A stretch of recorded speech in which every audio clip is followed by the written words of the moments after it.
Tahun 2026 kembali menjadi bahan perbincangan publik setelah narasi ramalan Jayabaya ramai dibahas di ruang digital. Dalam versi yang beredar, disebutkan akan terjadi 7 peristiwa besar: krisis ekonomi, bencana beruntun, konflik sosial, wabah penyakit baru, krisis kepemimpinan, perubahan iklim ekstrim, hingga kebangkitan spiritual yang disebut akan mengubah arah kehidupan bangsa Indonesia. Meski ramalan tidak dapat dijadikan rujukan ilmiah, sejarah menunjukkan bahwa mitos dan nubuat kerap muncul di tengah kegelisahan sosial. Oleh karena itu, alih-alih memperdebatkan benar atau tidaknya ramalan, pendekatan yang lebih produktif adalah menjadikannya cermin kewaspadaan kolektif dan momentum evaluasi nasional. Berikut adalah pembacaan kritis dan strategi antisipatif terhadap 7 isu tersebut.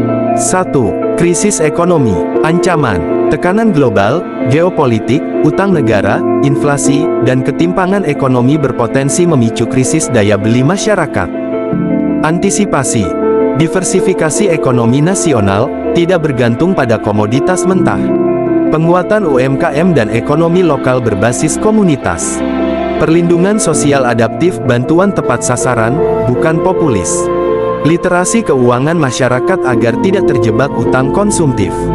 Kunci, negara kuat jika rakyatnya berdaya secara ekonomi. 2. Bencana beruntun.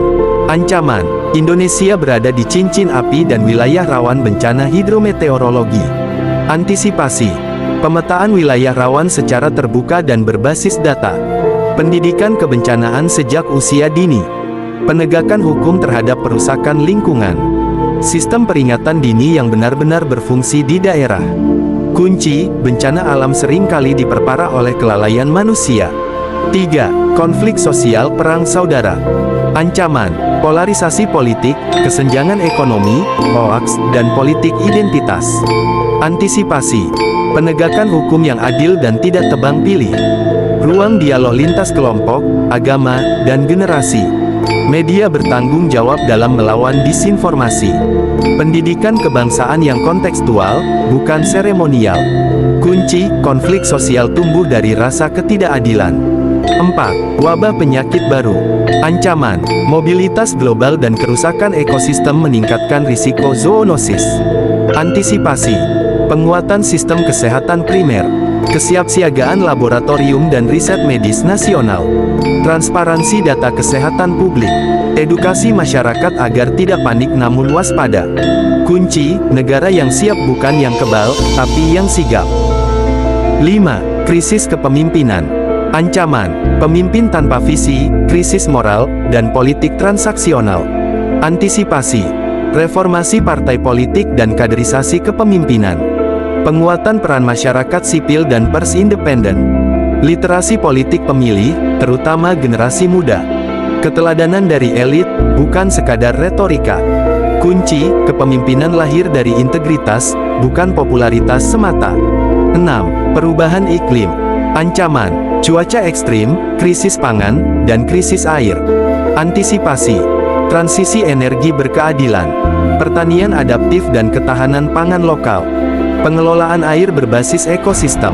Perubahan gaya hidup masyarakat, hemat energi dan konsumsi. Kunci, perubahan iklim bukan isu masa depan, tapi realitas hari ini. 7. Kebangkitan spiritual. Makna sosial, bukan soal agama semata, tetapi kesadaran moral dan kemanusiaan. Potensi dampak. Perubahan cara pandang hidup, dari materialistik ke bermakna. Solidaritas sosial meningkat. Kritik terhadap ketamakan, korupsi, dan kekerasan. Kembali pada nilai gotong royong dan empati. Antisipasi agar positif. Pangkat spiritualitas yang inklusif, bukan fanatik. Pangkat agama dan budaya sebagai perekat, bukan alat politik. Pangkat, keteladanan tokoh agama dan publik. Pangkat pendidikan karakter yang membumi, bukan dogmatis.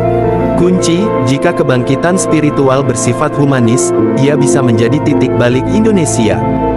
Ramalan Jayabaya, benar atau tidak, mencerminkan kegelisahan zaman. Sejarah membuktikan bahwa bangsa yang bertahan bukan yang paling kuat, tetapi yang paling siap dan bersatu. Tahun 2026 tidak perlu ditakuti, tetapi dipersiapkan dengan akal sehat, kebijakan berpihak pada rakyat, dan kesadaran kolektif bahwa masa depan Indonesia ditentukan oleh tindakan hari ini. Siapa yang menanam, dia yang menuai. Tahun 2026 bukan sekadar angka, dan ramalan Jayabaya bukan untuk ditakuti, melainkan untuk dibaca dengan kesadaran. Pertanyaannya bukan lagi apakah ramalan itu benar, tapi sejauh apa kita sudah menyiapkan diri, sebagai individu, sebagai keluarga, dan sebagai bangsa. Jika Anda merasa pembahasan ini membuka sudut pandang baru, mengajak untuk berpikir lebih jernih dan tidak larut dalam ketakutan, dukung kanal Primbon Tanah Jawa dengan subscribe dan bagikan, agar semakin banyak yang belajar bersikap waspada tanpa panik. Tulis di kolom komentar, menurut Anda, dari 7 tanda ini, mana yang paling terasa hari ini? Atau justru, langkah apa yang sudah Anda siapkan untuk menghadapi 2026? Karena seperti kata leluhur, siapa yang menanam, dialah yang akan menuai. Masa depan tidak datang tiba-tiba, ia dibentuk oleh pilihan kita hari ini.